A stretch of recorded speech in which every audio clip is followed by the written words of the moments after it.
DT news live 24 ખબર તમે ચાહો।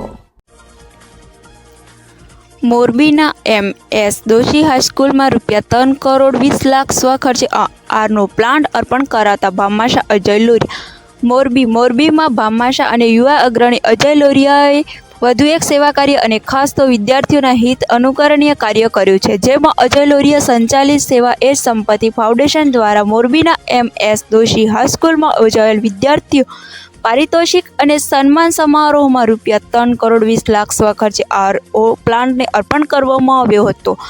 આ તકે હાજર રહેલા સમાજ ટ્રસ્ટીઓએ તેમના આ કાર્ય બિરદાવ્યું હતું। મોરબીની પંચાસર ચોકડી ખાતે આવેલી MS દોશી હાઈસ્કૂલમાં વિદ્યાર્થીઓ પારિતોષિક અને સન્માન કાર્યક્રમનું આયોજન કરવામાં આવ્યું હતું। આ કાર્યક્રમ ભામાશા અજય લોરિયા ક્રિબોકો ડિરેક્ટર અને RDC bank vice chairman Maganbhai Vadaviya, સંસ્થાના પ્રમુખ અનિલભાઈ મહેતા, સંસ્થાના ટ્રસ્ટી લખમણભાઈ કંજારિયા સહિતના મહાનુભાવ ઉપસ્થિત રહ્યા હતા। આ પ્રસંગે અજય લોરિયા સંચાલિત સેવા એજ સંપત્તિ ફાઉન્ડેશન દ્વારા દલવાડી સમાજના 800 વિદ્યાર્થીઓ માટે ₹3 કરોડ 20 લાખ સ્વખર્ચે આપેલા આરઓ પ્લાન્ટનું લોકાર્પણ કરવામાં આવ્યું હતું। રિપોર્ટર વાઘાજી વાઘાણી।